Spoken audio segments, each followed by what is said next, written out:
All right, guys, let me do some quick housekeeping before we get going with Ryan. Housekeeping is tomorrow. We have a top talk at 3 o'clock, which we do every Wednesday at 3. That's with me.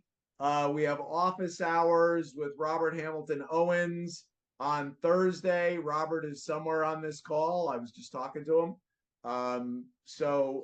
Excited about that. The office hours are off the charts. You walk away with practical, tactical tips that you can implement immediately.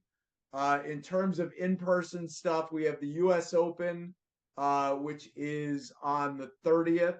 So we're going during the day.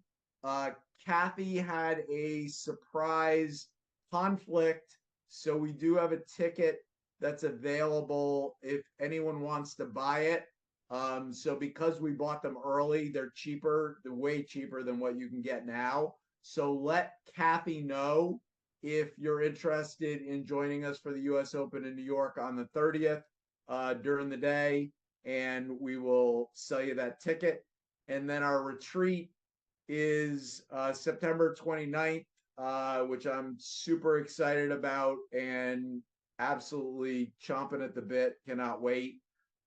So we're in serious crunch time putting all the final details together. But today, we are super blessed to have Ryan Millar with us. For anyone who's new to one of these Legends calls, the way that we do it is we do a 30-minute kind of fireside chat. Ryan and I just talking about stuff, and then we open it up for 30 minutes of Q&A. So if you have a question for Ryan, all you have to do is put in the chat, I've got a question. You don't have to write out your question, and we'll tee you up and you get to talk to Ryan Millar. So let me give you a little bit of an introduction. Ryan is a 3-time Olympian. He's an Olympic gold medalist. He's in the USA Volleyball Hall of Fame. He was the USA Volleyball Male Indoor Player of the Year. He won a national championship at BYU. He was also the NCAA Player of the Year. And he's the founder of Gold Medal Mindset, and he's a senior partner at Lone Rock Consulting. As if, that's not enough. I mean, that is quite the resume. So we are unbelievably grateful to have Ryan with us today. I think we do not, Kathy, we do not have our opening video, correct? That's a no. So Ryan, we typically have a video to get us We do not. started. Unfortunately, it is lost somewhere in the ether. So we're going to get right into it, but I'm super excited to have you here. Thanks. Yeah, I'm excited to be here as well. This will be a lot of fun.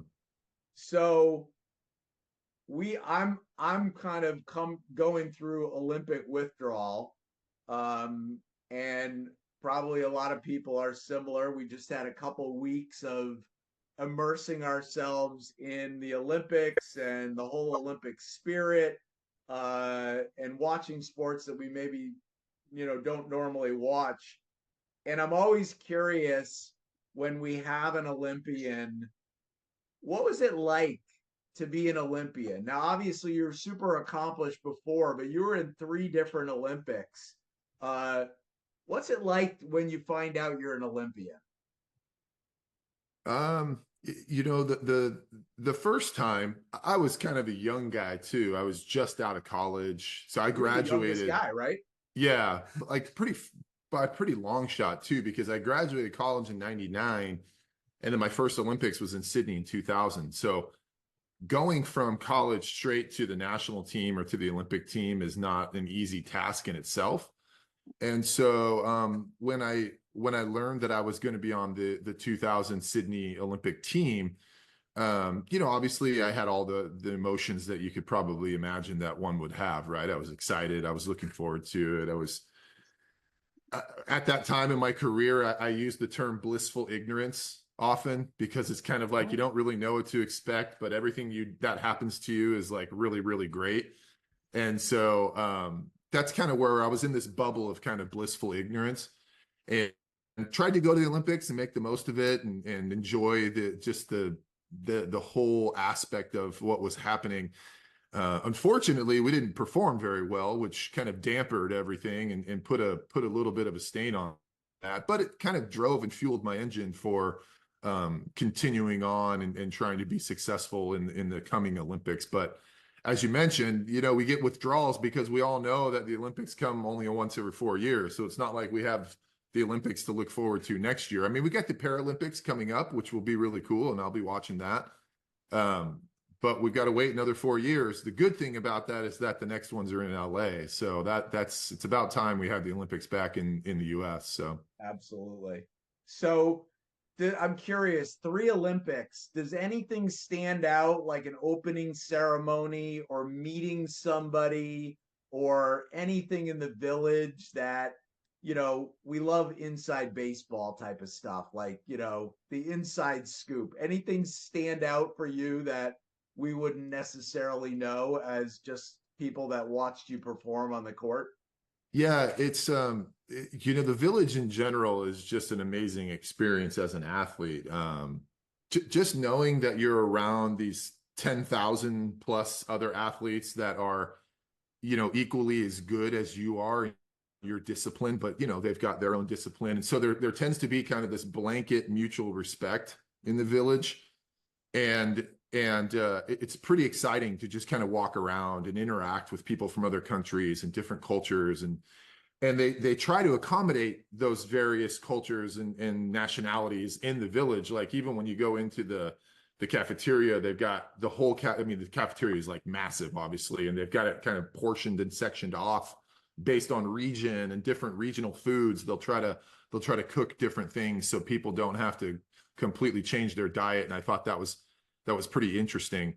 Plus, just being around the athletes in general was just really cool. I mean, you walk around, you see all the stars, right?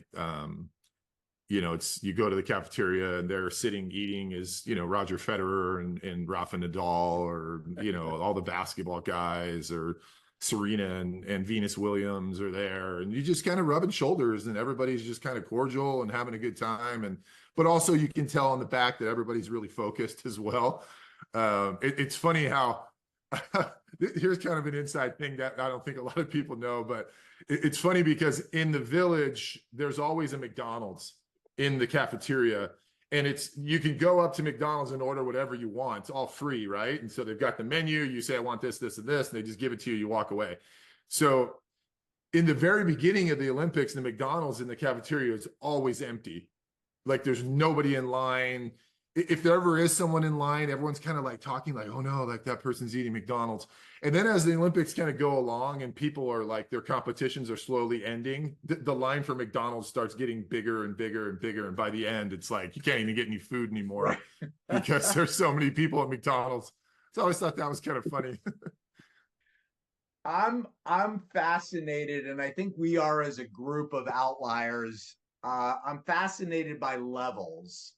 And, one of the reasons why we love having people like you on is because you've operated at levels that, there are times we do have other Olympians on these calls that are members, but you've operated at a level that, we don't really understand. And I think I love to get the perspective. I have a nephew who is a 2-time captain of the Yukon tennis team.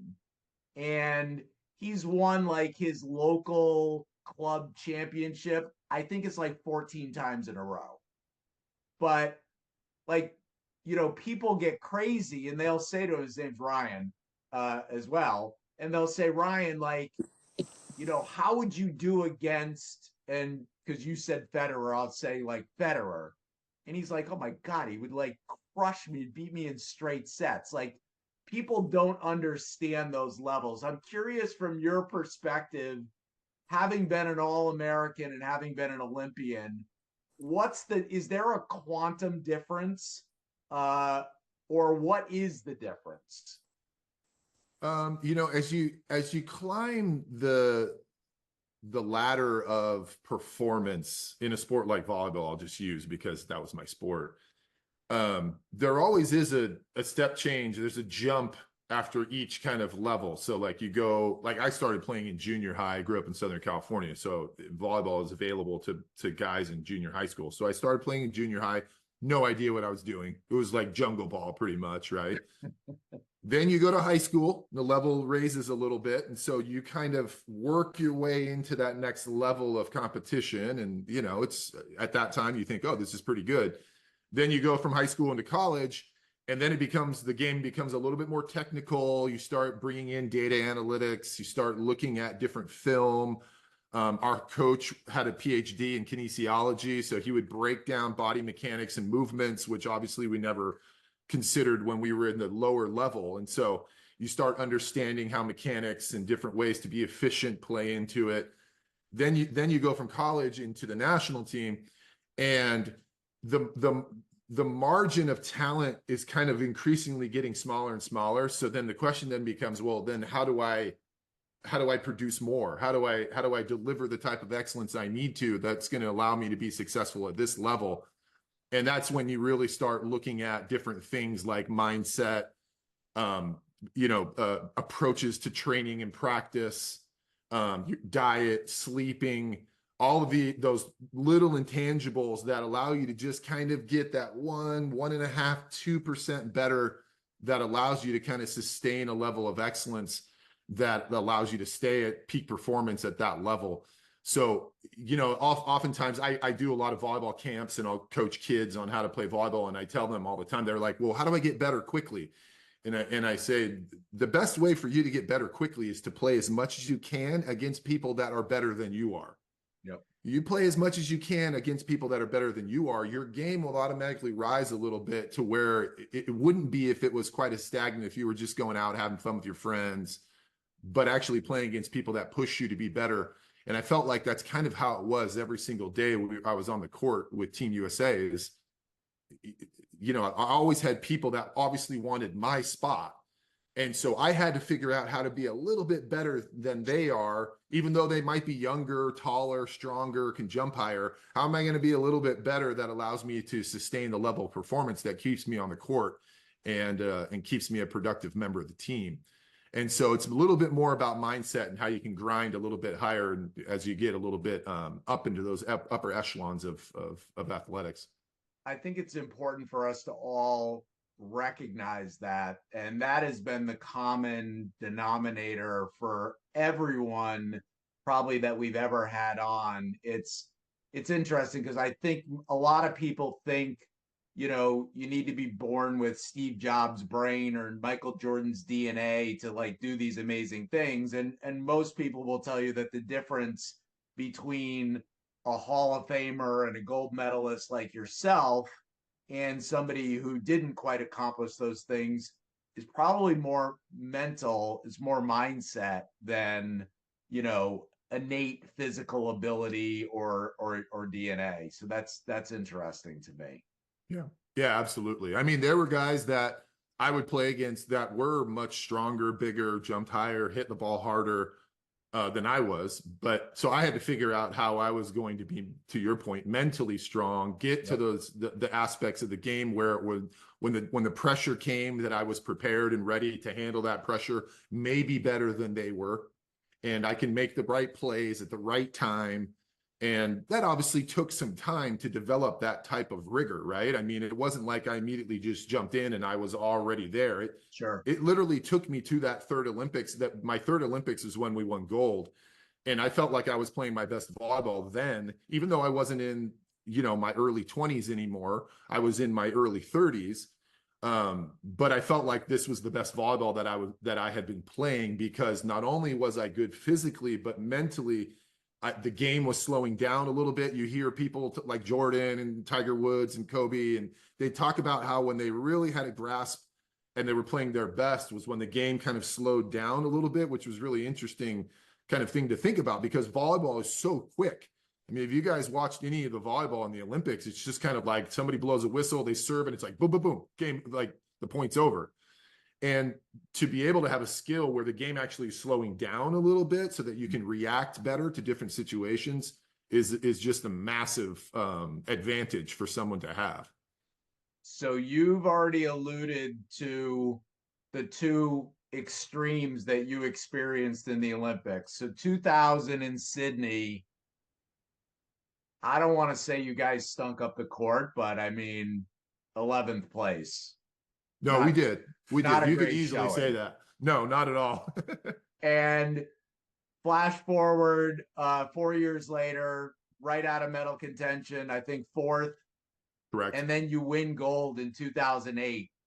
What was the difference between 11th and gold? Was it team chemistry? Was it better players, better coaching? I mean, that is a drastic difference. Yeah. Yeah, I probably get this question the most, and there were a couple things, probably two of the most significant that I'll probably touch on. One is, in Sydney in 2000, we had a really good, talented team, like individual talent. I think we were ranked fifth in the world, so we were kind of expected to be competing for a medal. And of course, we finished 11th, which is actually last place in the Olympics. We finished in last place. And we just didn't have the team chemistry, even though we had good talent, right? You guys are all professionals. You know that you can have really good talent, but if you don't have the cohesiveness of the working function of the team, and the environment is not gelling in a way that allows you to kind of utilize and leverage that talent effectively, it's just not going to work. And especially at that level, when you're playing against other teams that also have really good talent. And so you've got to figure out what's going to set you apart. And we just didn't do that in Sydney. In Beijing, we did have that. We were ranked third in the world. We had good individual talent, but I think even better than our individual talent was the system that we worked in, and that we were cohesive as a team, and our ability to execute that system together. Everyone knowing their role, everyone knowing what happens, who does what when this happens. And it was just kind of this, almost like a symphony, a harmony of this flowing of volleyball. So whenever we would get into trouble, there wasn't really ever this panic, because we kind of knew, okay, so when this unfortunate circumstance happens, that we're going to take care of it this way. And so that was a huge difference. And I think a lot of that was stemmed from, we had a completely different leadership change. Mm-hmm. So our coaching staff from 2000 to 2008 was completely different. We had a new head coach that came in with a much different vision, much different philosophy on how the game was supposed to be played, how he wanted the system to be run, and was a master at allowing us to kind of have a voice in that, but also know how to ensure that we were performing in the way that we needed to. And he would also tell us often, what we're doing today is impacting our ability to achieve the end, what mattered most to us, which was we wanted to be Olympic champions. We never really talked about winning gold medals before. We just talked about going out and playing hard, and hopefully we win.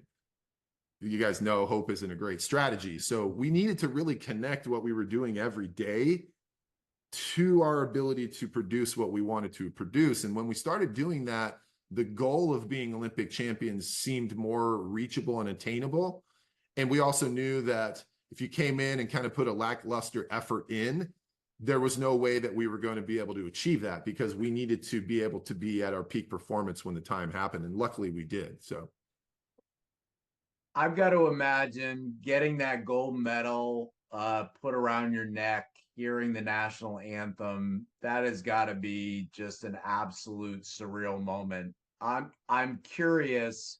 You've been in the business world now for quite a while. I think dozen years or so, working, as a consultant and running your own business for, the last 6 years with Gold Medal Mindset, along with what you're doing with Lone Rock. Have you ever come even remotely close to the feelings that you got as an elite athlete in the business world? ooh, that's a good one. The only thing that I can think of, so I worked at an organization called Culture Partners. I don't know if anyone's familiar with the book The Oz Principle, but our founders wrote The Oz Principle.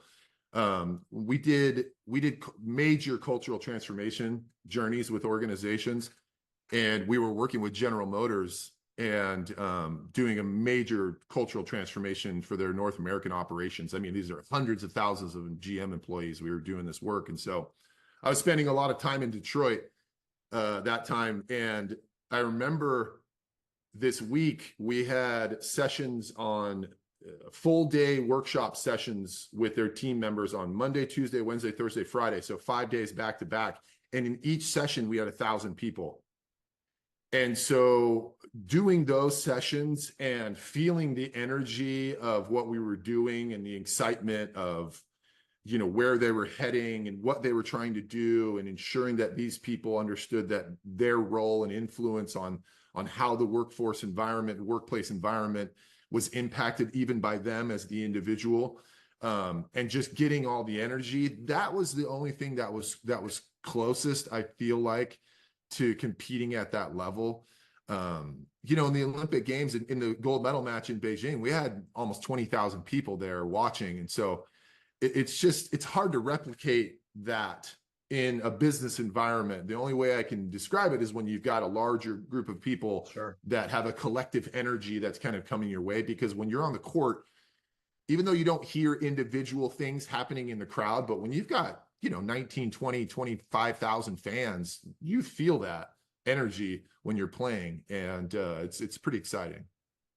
Are there commonalities between what made you successful as an elite athlete and what makes you successful in the business world?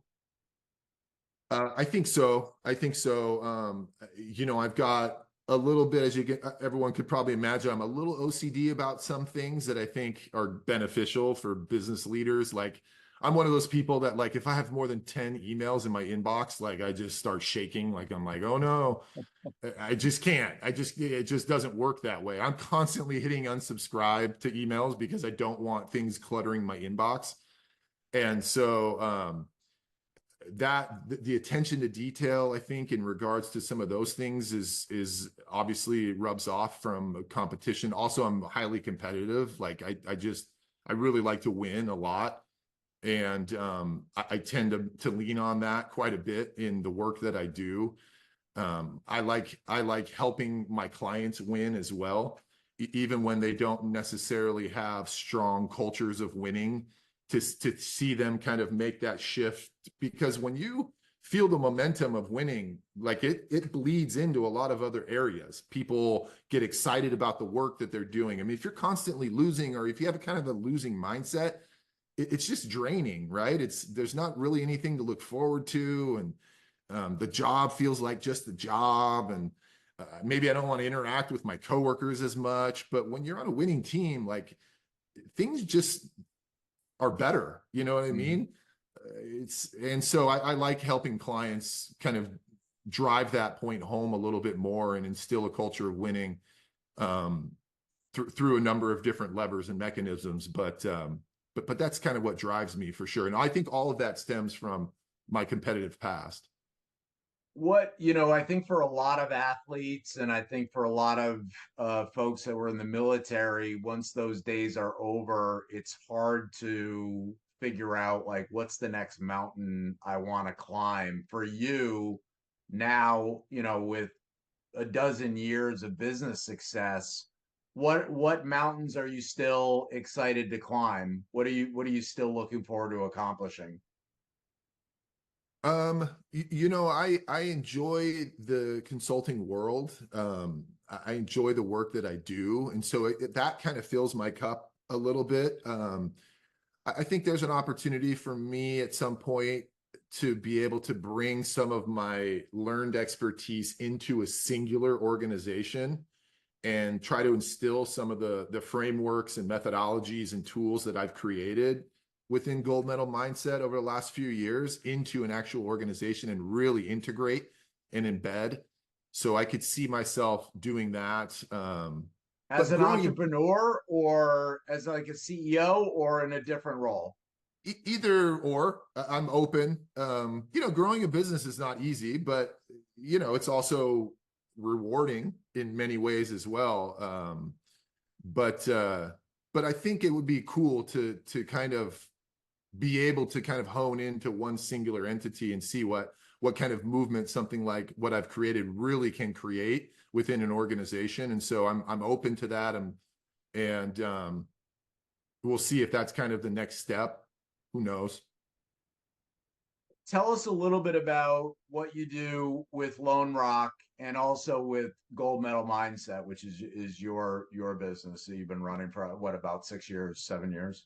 Yeah, just off and on. Gold Medal Mindset has gotten increasingly more busy over the last couple of years, which has been really great. And we are helping organizations do culture shaping. So we go in and we help them design their desired cultural state. We help them institute some very simple culture management tools and what I call culture levers within the organization. We do a lot of work around decision making, which is I've found something that a lot of organizations really struggle with. And we help organizations also do a lot of work on creating cultures of ownership.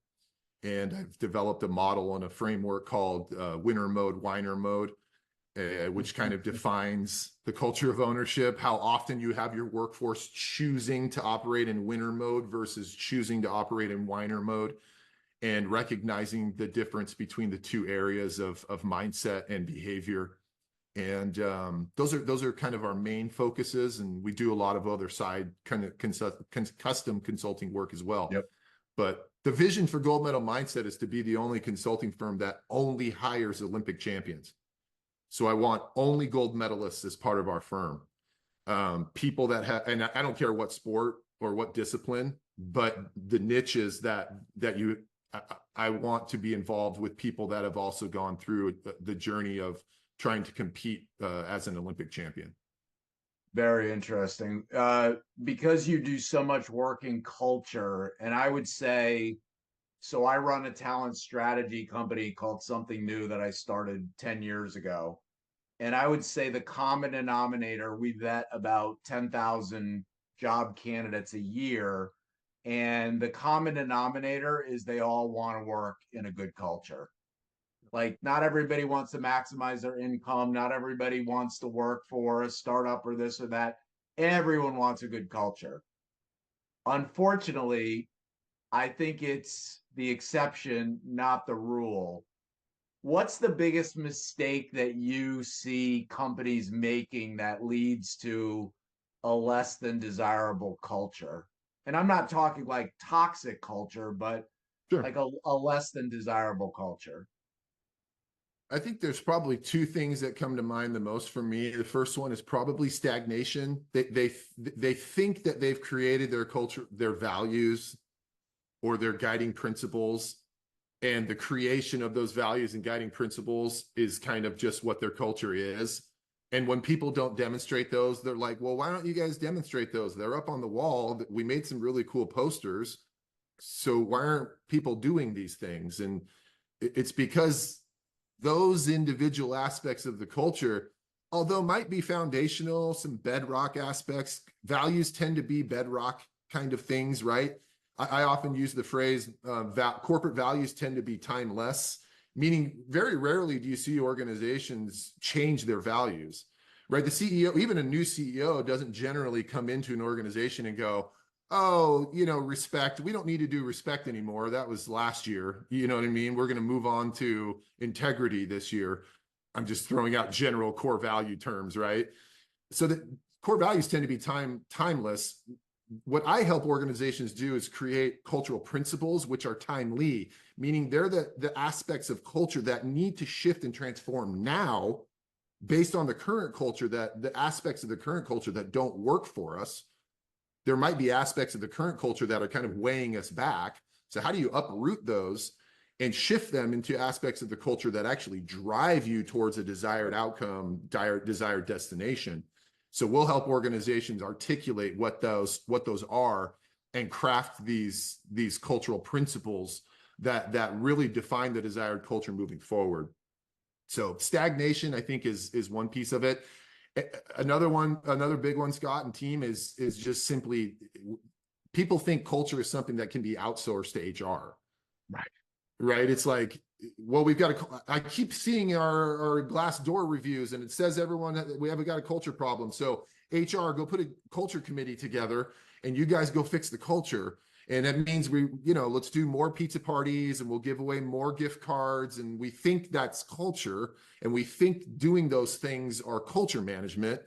And it's just not the right way to think about culture, because we've done studies where we ask business leaders, where do you spend the majority of your time? Strategy execution or managing culture?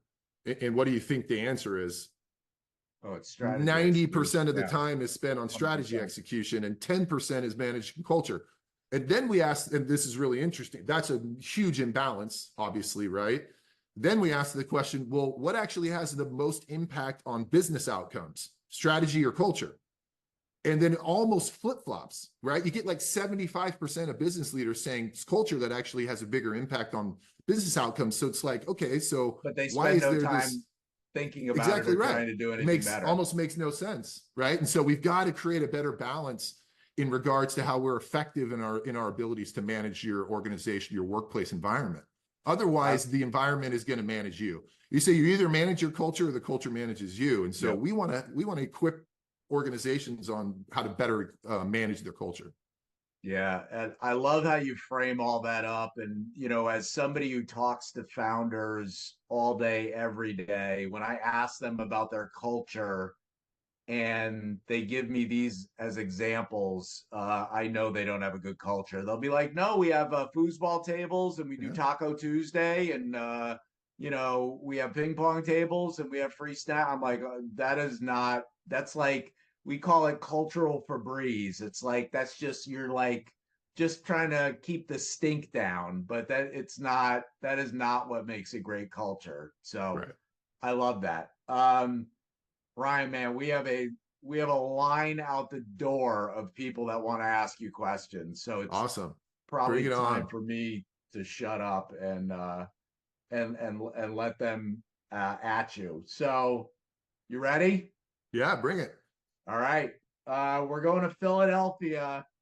Jared, Philly, you're up, my friend.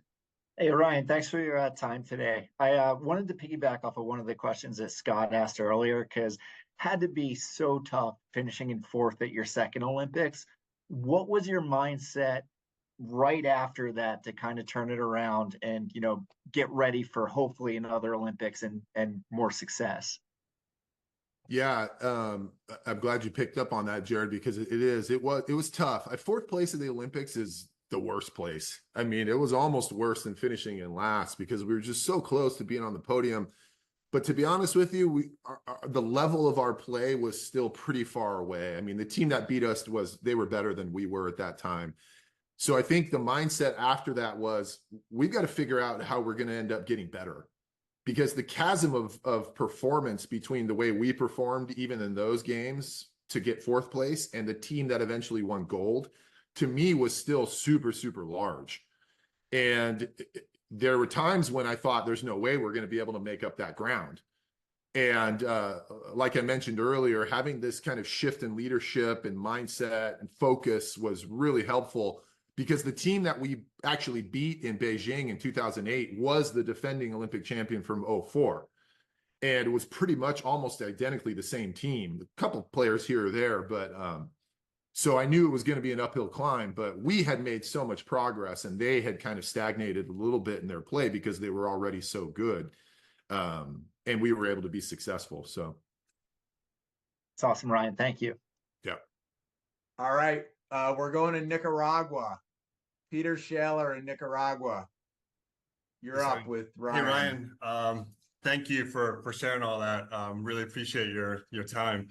And I know you're a volleyball player. We're going to throw you a little bit of a curveball. That's all right. So, we think about the Olympics and the first thing that comes to mind is competition, but I want to ask you something about cooperation. So I got stuck about 20 minutes back in the conversation when you're talking about the environment in the Olympic Village. And, in all honesty, I'm a little bit of a social agitator, so my questions coming from there. So looking at the world as we do today, I mean, you know, the world is on fire, you know, Venezuela and Bangladesh and Palestine. I mean, in a lot of that just has to do with lack of tolerance, right? And a lack of understanding. So have you found ways in your life post Olympics, you know, of having an experience of spending a couple weeks, you know, eating at the same table with people of all colors and all different faith backgrounds and all different cultures, and everybody just, you know, I'm sure there were moments that were tense, but basically getting along and sharing a space. I mean, have you found a way you can be sort of an ambassador and incorporate that into your life and your professional life to kind of spread that message of cooperation and tolerance, and hey, doesn't really matter where you go on, you know, on Sunday morning, doesn't really matter what color your skin is, but you know, we're all in this together. Yeah, it's a really good question, Peter. I think the thing for me, and I think it's a trait that often gets overlooked, and it I could argue might be the most valuable individual trait to hone, is simply the trait of curiosity. I think people aren't curious enough anymore. We establish these guidelines or these beliefs in our brain, and those beliefs drive us. And we become so latched on to that way of thinking that it becomes really hard for us to accept different ways of thinking.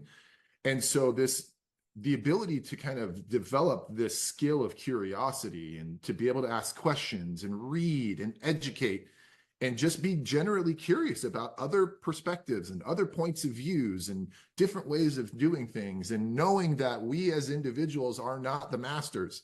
We don't know everything. You know, in the work that I do this quick exercise where I've put together this collage of like super random items and put them up on the screen. I think there's like 50 different assortment of items. And I give so let's say I've got a group of 40 people, and I'm gonna give them 4 seconds to identify as many items as they can. Ready, set, go. And they look at all of these items. And then at the end of the 4 seconds, I say, okay, what did you see? And someone will say, hey, I saw a guitar. And I'll say, okay, that's interesting. Who saw a guitar? Maybe half the group will raise their hand, the other half won't. And I'll go through that exercise. And in the end, everybody is kind of seeing the picture differently. And why is that? We're all looking at the same picture. We all have the same amount of time. And it's because we all have different perspectives. And individually, we only see about 10% of the big picture because we get so locked into the things that are relatable to us that we don't see the larger picture. And then the point is that if you were to gather the collective perspective of all 40 people in here, how many of the items do you think we can capture? And the answer tends to be anywhere between 90 to all of them. So individually, we're only seeing 10%, but collectively, we end up seeing a lot more of the bigger picture. And I think that goes to what I'm saying here, is that when we can tap into other ways of viewing the world and be curious about those ways, doesn't mean you have to agree with everything. That's fine. But just having the general curiosity of, well, I wonder why that person thinks that way, or why does that person do that way? We tend to see a lot of growth in our own selves. Yeah, thank you. I love that. I hope you don't have that exercise copyrighted, because I'm going to borrow it from you. Feel free. Thanks a lot. I appreciate it. Yeah. All right, we're going to go to maybe the only person who's tired of the Olympics, Shonda in Paris. Not yet, not just yet. Thanks, Ryan, for the talk today. I actually have a question that's a little geared more toward the Olympics. I'm here in Paris, and I don't know if this made national news, but a lot of the athletes were complaining about like the comfort level of where they were staying. And I've lived in 2 different countries, and America is built on comfort, not so much everywhere else. So how did you deal with the different conditions and also the jet lag? Because like there are people coming from all over the world, you know? So how did that play into your success or lack thereof during your time in the Olympics? Yeah, I mean, we all saw the reports of the cardboard box beds and all of that good stuff, and how the American athletes were bringing their own AC units and mattress pads and things like that. And, you know, I get it. Again, when you're at that level, you're trying to figure out how to get a 0.5% better so that you can have some type of competitive edge. And if that's what people think requires of them to get that competitive edge, I'm all for it if they're there. The villages were not super comfortable, but that's because they're developing these areas for all these athletes, and they're probably doing it under some type of time crunch as well. And so, you just kind of make the best of it. You kind of know what to expect ahead of time. And I don't remember feeling super duper uncomfortable. When you're in the Olympics, you're so focused on other things that the quality of your bedroom furniture is really far down the list. I mean, your focus is on much different things. And I think you'd hear a lot of athletes say that as well, that were part of the Paris Olympics too. The jet lag thing is real. We literally had a sleep doctor on our team that would design personalized sleep structures where we would need to be exposed to light and when we would need to be exposed to darkness so that we could minimize jet lag. And also most of those athletes, at least in my perspective and my experience, most of those athletes, we would go to the Olympics about 2.5 weeks early, just for the sake of acclimating beforehand and have an opportunity to ensure that we were at peak performance when the start of the games actually started. So jet lag wasn't a huge thing for us. I've actually lived all over the world. So I lived in Europe for 11 years myself. Lived in Italy for 7 years. I lived in Turkey for 2 years. I lived in Poland and Russia. And so I'm very aware of jet lag. If you don't manage it, it definitely is not comfortable to be a part of. So Yeah, very true. Thank you. yeah. We're going to Florida. Paul, you're up. Oh my goodness, Ryan, thank you so much for your time. This has been so fun for me because being born and raised in Hawaii, like volleyball is like kind of the state sport. So this has been really, really cool. I'm curious because with the Olympics just happening, right, and we've kind of noticed this collapse in the past couple of years with sports where a lot of teams are like ahead, but they're like not able to finish.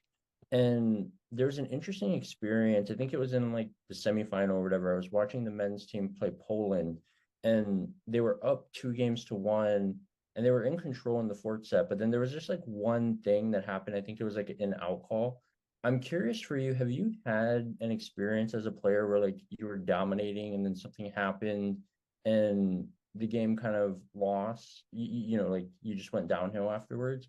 And then how have you like learned how to combat that and also incorporate that into your business career? Yeah, that was an unfortunate loss by the U.S. and I was obviously rooting for them.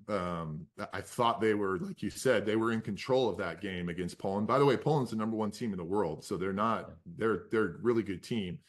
But I thought the U.S. should have definitely won that game. The lesson learned there is it's not easy winning gold medals because the U.S. was playing really good volleyball and they end up winning bronze. And so the margin of difference between winning gold and winning bronze, or even taking fourth, as you see, is literally in the sport of volleyball is just a couple points here or there. That's all it came down to, was just a couple points. I don't know if you guys saw does everybody see the 100 men's track, the 100-meter race? I mean, literally the difference between first place and last place was like far less than a second. Maybe it might even been less than a half a second. And so it's just amazing what it takes to kind of do that. To answer your question, I think I'll go back to my first Olympics. So again, we come in, we're ranked 5th in the world. We're kind of feeling like, hey, we're going to compete. We're going to compete for a medal. Our very first match, we win the first set and we play really good. And I'm thinking, oh, this is going to be great. We end up losing the next 3 sets. So we lost that match. And then we go on and lose the rest of our matches in our pool. And so, being able to be in this funk. And the worst part for me is as soon as our Olympics was done, a lot of people don't know this. You have a choice as an athlete. You can either stay and kind of enjoy the Olympics and you get to stay in the village and you can do that, or you can go home. I ended up getting kind of sick. And so I chose to go home. And on our plane home and I was feeling on the plane, I was feeling super dejected, as you could probably imagine. I did not like to lose. I felt like I didn't play my best, all of those things. And on our plane was actually the US baseball team that had literally just won gold. And all of the athletes are kind of like showing their medals to everybody, and they're running up and down the aisles and giving everybody high fives. And I'm just sitting there kind of in the corner, just wallowing in my despair. And but again, like I mentioned early on in the call, it kind of added some fuel to my fire. And I was like, all right, I'm not going to let this happen again. And I actually was at that point was really looking forward to the next Olympics in 2004. And so a lot of it's mindset, right? Because a lot of these guys on the US team that lost to Poland, I'm hoping that right now they're thinking to themselves, man, we were right there. Let me just use this as a way to kind of ignite and fuel my fire for LA, and see if we can maybe get over the hump and actually get to the actual end result of winning gold. Yeah, that was awesome. I was like so convinced that they were gonna win gold because like their setter and libero is like world class, and yeah, it was just unfortunate. But thank you so much. That was an incredible story. Thank you. Thanks, Paul. We're going to Connecticut. Tag, you're up. All right, Ryan, thank you for joining us. Thanks for connecting on LinkedIn too. Was really looking forward to this. I have a simple question for you, and it might be a softball question for you per se, but as an educator and coach and athletic administrator, being in a leadership space and coaching, and especially I've always been big on just the mental game and mental performance aspects of things. Working on building a business now and consulting. And recently, over the last couple of weeks, some people that I've been talking to that are in similar space, that are in this coaching space and talk about mindset like we do.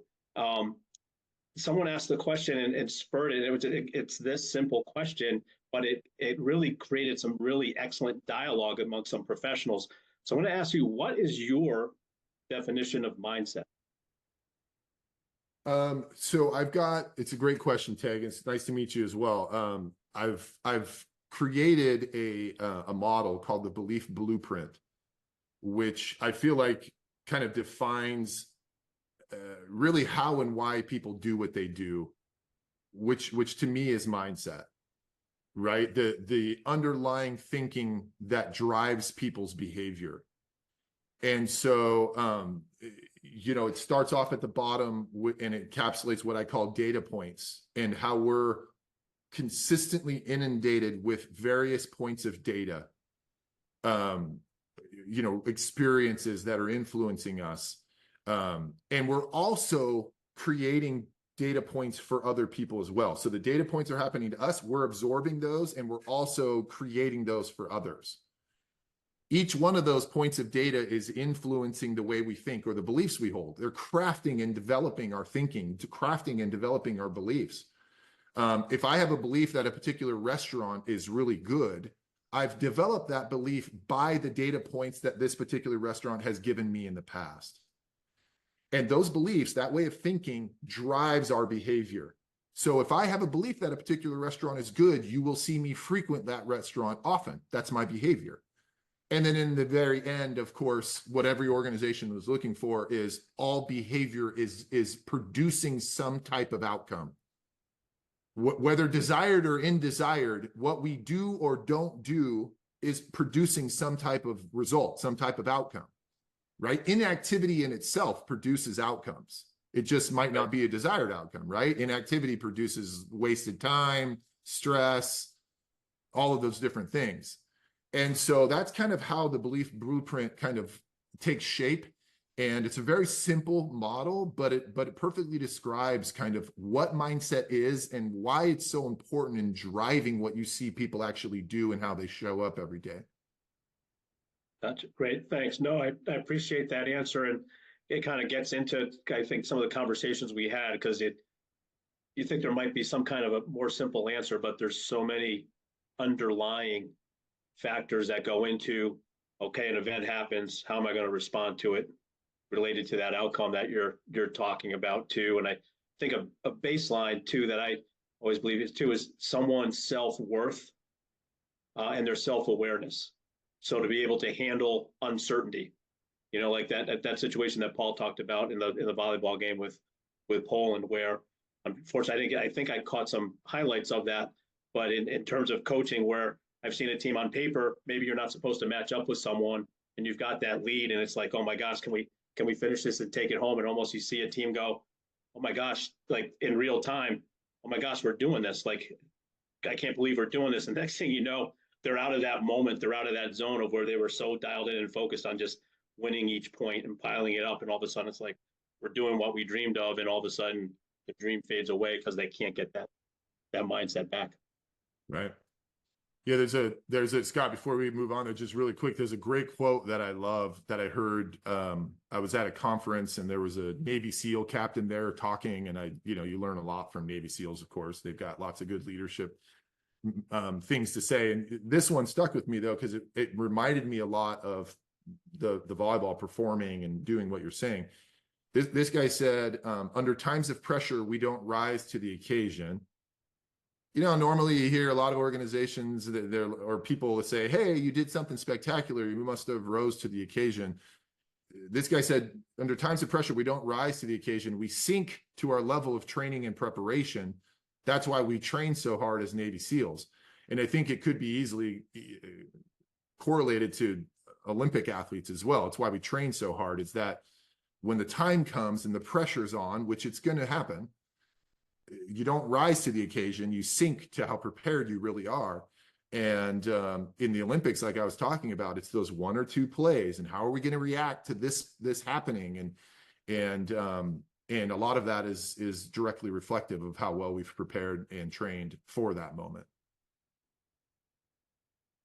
Sunny in Arizona. Hi, You're up. Ryan.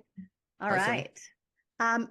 I am eternally fascinated with the champion mindset. And I think one of the things that falls under that is visualization. And so I'm curious, as an Olympian, how did you use visualization for peak performance in two ways? Both, because I think you have to go at it two ways, right? So how did you use it individually, and how did you use it as a team tool? Yeah.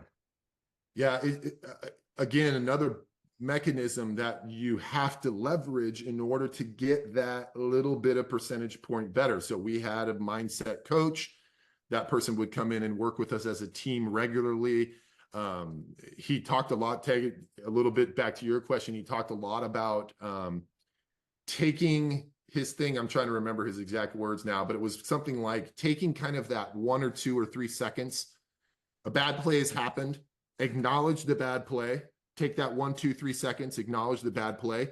And then when you decide to get back, then you step back in, and that's done. Now it's focused on the next play. So it's not like you're ignoring the bad, it's you're accepting the bad and then resetting so that you can move on to the next play. And so for us, that was kind of a mantra in regards to whenever things didn't go as planned, which happens often. And it happens often in organizations as well. We deal with a lot of things that happen that might even be outside of our individual circumstances. We still got to deal with it. You take a second and you think, wow, this isn't fair. I can't believe I have to deal with this. And then you step back in and go, okay, so I recognize and acknowledge that I've got this issue. What else can I do now? How else can I look at the problem differently? What other resources can I tap into here? Whose perspective might be helpful for me to solve this problem? There's a lot of different ways that you can kind of manipulate that what else can I do question that helps you think about desired solutions rather than the problem defining your progress and victimizing you as because you're in this circumstance. That kind of also is the difference between this notion of choosing to be in winner mode versus choosing to be in whiner mode, and the different places that we tend to operate when we choose to go in those. And so from a team, that was that aspect. For me personally, I use this as well a lot, because I don't know if this is actually true, but I'm curious to hear from other athletes, and I would ask him this question. As a professional athlete, I tended to be really good at compartmentalizing things. And I know in psychology, that might not be the greatest thing for when you're like older in life. I think there's kind of a compartmentalization is kind of a bad rap, because it means that people aren't in tune emotionally and things like that. But as athletes, you kind of have to create this this mentality of compartmentalization, where the pressure of the game is in one bucket, and the stress of what you're dealing with in your family life is in another bucket, and the stress of, you know, dealing with what you're dealing with financially is in another bucket. And you tend to not let those buckets kind of overflow into one another. Oftentimes when they do is when you tend to see high performing athletes tend to spill a little bit. I think Tiger Woods is a great example. There's probably lots of good athletes that you can kind of identify that where they weren't able to kind of keep their buckets separate, where they started spilling in together. And so for me, even going into the gold medal match, I can still remember waiting in the tunnel going into the stadium. And literally, I was so focused on the bucket of the performance of that game. And I was just thinking, look, it's a gold medal match. I get it, but we're just going out and playing volleyball. We've done this thousands of times before. We know what we're going to do. I know what I'm going to do. And so I'm going to go out there. I'm going to try to do it at the best of my ability, and whatever happens, happens. But I know and I feel confident that if we can play our best, that the outcome will take care of itself. And I didn't really let anything else kind of flow into that bucket. I didn't let the pressure of the moment flow into that bucket. I didn't let the pressure of the, you know, being able to rise to what my teammates trusted me to do, the expectations of my family, all the fans. It was just about going out and executing and working within that confine, that individual bucket at that time. Awesome. Thank you. Yeah. So good. All right. We're going to try to squeeze in 3 questions. We're going to Colonel Scott Heathman. Then we're going to go to Melissa. And then Rachel is our cleanup hitter. Let's go. Hey, Ryan, I appreciate you being with us today. Thank you so much. Thanks, Scott. I grew up in Rochester, Minnesota. So volleyball is obviously a good winter sport. We didn't have a men's team, just a women's team. But I played a lot of intramurals in between my winter or fall and spring sports. And then, so I decided to hang out with the women's team a lot, and I would, you know, pick up volleyballs and, you know, rack them up and make sure that, you know, they were ready to go at practice. And over time, you know, got to play in the libero position quite a bit because they started to learn that a little 5'0" guy like me could absorb a hit. And, you know, and I love that position. But it was interesting at the end of the season, the coach, she pulled me aside and she's like, "Hey, are you thinking about playing in college at all?" Because she was a referee for our intramurals and she's seen me play. I said, "No, I'm going into ROTC. It's just not going to be a time thing for me." But she taught me about the value of culture. I said, "I don't think I'm tall enough to make a college team. I just don't think I have the body composition and things like that." She's like, "You know, if the coach where you're going to school is worth anything, they would look at what you bring to the team." And I'm curious, at the Olympic level, you certainly look at, you know, body types, how tall are they for certain positions and skills, but how much of a percentage do, you know, superior coaches, even as they're building these superior teams, look at that kind of culture piece? Because as you said, that can be a make or break if you just have a team of all-stars and not an all-star team. Yeah, I think it's huge.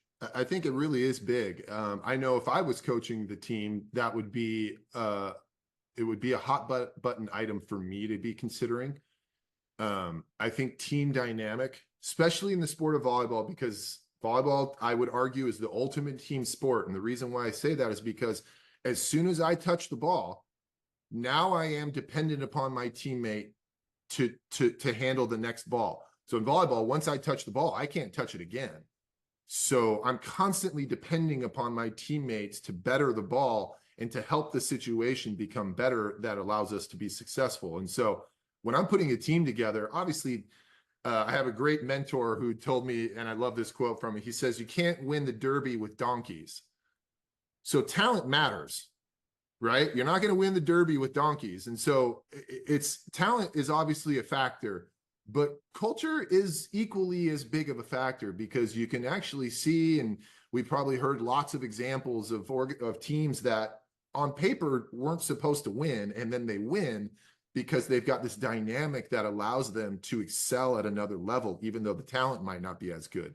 And so I think finding the balance of talent and culture much like in organizations, finding the balance of effective strategy and that strategy execution and culture management. Those are the organizations that create magic, and they do it over the long term. And I don't think it's any different for sports.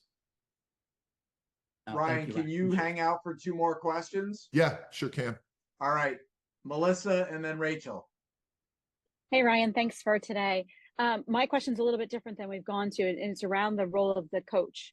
So I talk to a lot of leaders and their role being more of the performance coach than the supervisor. So I'm curious the importance of the coaches that you've had to, on your Olympic journeys, around how they really tapped into each person's ability to be great and come together as a team, and how that applies as you work in the professional environment. Yeah. I mentioned that the head coach for my first 2 Olympics versus the Olympics where we won gold, very different coaching styles. One was a little bit more physically demanding, quantity over quality, and the other one was not as physically demanding and more quality over quantity. And the game of volleyball, like everything, has evolved over time. I mean, if you guys go watch volleyball, indoor volleyball in the 80s compared to indoor volleyball today, it looks like a completely different game. And so the ability to have a head coach lead and transform with the game, it really helped us in 2008, because I felt like between 2004 and 2008, the game was also evolving. And we needed a visionary leader who was able to manage that evolution. And that's what we got. And he was able to kind of tap into the individual talent that we had on our team, but also lead the team in a way that allowed us to maximize our strengths, minimize our deficiencies, which we had. But when you're able to maximize your strengths and minimize your deficiencies, you tend to see success happen. Now, that didn't happen just overnight, because in 2005, right after the 2004 Olympics, I think we had the World Championships in 2005, and we finished in 9th place. So we weren't quite there, but he was putting in the building blocks to try to put something together that eventually allowed us to be successful in 2008. But it's a process for sure. Leadership is a process. There's some immediate progress that you're going to see just by having a new leader. You guys have probably all seen that in the business world, right? You put a new leader in a situation and they make some things happen, but in order to fully realize their vision and what their ideal state situation is, that takes some time to manage and massage, and that's what it did for us too. Great, thank you. Rachel, you're a cleanup hitter. Great. No pressure, Rachel. No pressure. Similar endings to my name and the end of your name. Millar is Millar. I'm Drucken Miller. Anyway. Yeah. So my question for you, I wanted to write it down so I say it the way I wanted to. One of the things that I think is, in addition to curiosity, an important trait of leaders is self-awareness and a commitment to continuous growth within ourselves. And so I'm curious, what is one of the most recent ways that you have personally grown or healed or overcome some type of an inner battle? And what's the ripple effect that has had on your work? Yeah. It's a good question. I've recently got into Audible, and I do enjoy books. I just feel like I don't know how well I absorb it as much as reading an actual physical book versus listening to Audible, but I know that there are some things going on in the back of my brain that have been really helpful for me. So I've been listening to a lot of books, even when I'm just doing random things. Instead of not doing anything, I'll throw on my earbuds and I'll listen to a book. And because I'm constantly curious around a lot of the questions that we've been talking about here, and how different people view different scenarios that impact excellence. Because I am fascinated with excellence. I'm fascinated with just general personal excellence. I'm fascinated with team excellence, and I'm fascinated with organizational excellence. And when I got into the consulting world, I had literally just retired from sports. I had no consulting background. I had no business development background. I had no facilitation background, executive coaching background, sales background, nothing. Yet I was in these meetings with executives of these multi-billion-dollar organizations, and they were interested in learning from me because they knew that I had just experienced what it took to deliver excellence. And there's no business leader in the world right now that isn't interested in what it looks like for their organization to deliver more excellence. And so being able to crack the code there is super interesting to me. I know I don't have all the answers, but I'm willing to broaden my horizons to hear how other people have also tried to crack the code of excellence. Take the best pieces from each place, put it together, and see if you can create something that actually produces something that can be magical for organizations to integrate and implement in an effective way. So that's how I would answer that. Thank you. Yeah. Ryan, this has been unbelievable. We went all over the place. We went all over the world for the questions. We went we touched a lot of different areas. That was really incredible. So thank you so much. We did not have your intro ready, but we now have an outro ready. Nice. So we got to play this for you, because otherwise it would just be a waste.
Couldn't let all that work go to waste. Well done. I love Ryan, the old old What, ESPN music. What can we do to support you? Oh man, just being a part of this project is just enough support for me. I mean, I welcome everybody to connect with me on LinkedIn. Many of you already have, just anticipating this talk. So feel free to reach out to me on LinkedIn. I will leverage you all as I see fit, and please leverage me as you all see fit. Scott, kudos to you and the hard work you do in putting all this together, because I know it's not easy, but it's appreciated. And just getting these like-minded people together is just something that is just really, really cool.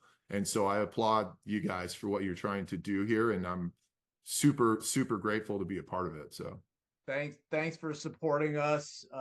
Thanks for pouring into us for an hour plus. This was absolutely off the charts great. So thank you, my friend. I appreciate it. We'll talk soon. Thanks, Scott. Thanks, Ryan. Thanks, everybody.